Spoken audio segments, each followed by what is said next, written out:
Martin so Chandira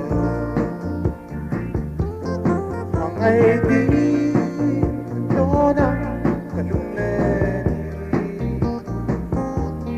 Masop si Tuitia Samres Why my loving Florence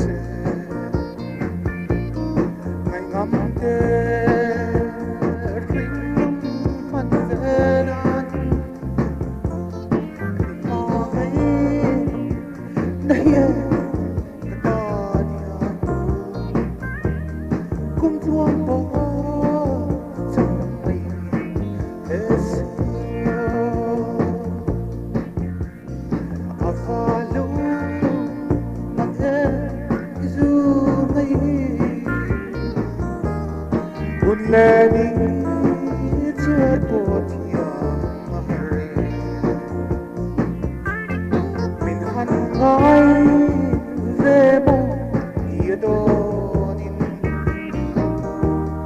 Aleyan, kisa, alen fung. Why it's my loving Florence.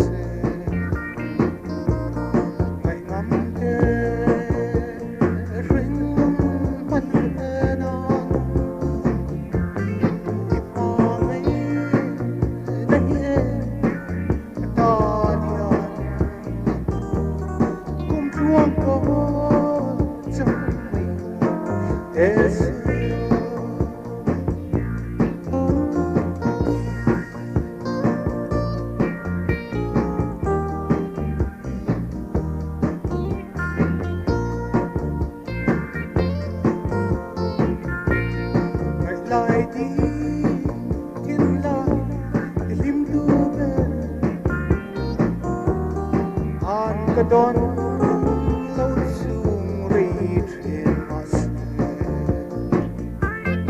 im cho mangi sul sui hun na đi chia lâu ten thir vong vong why it's my loving Florence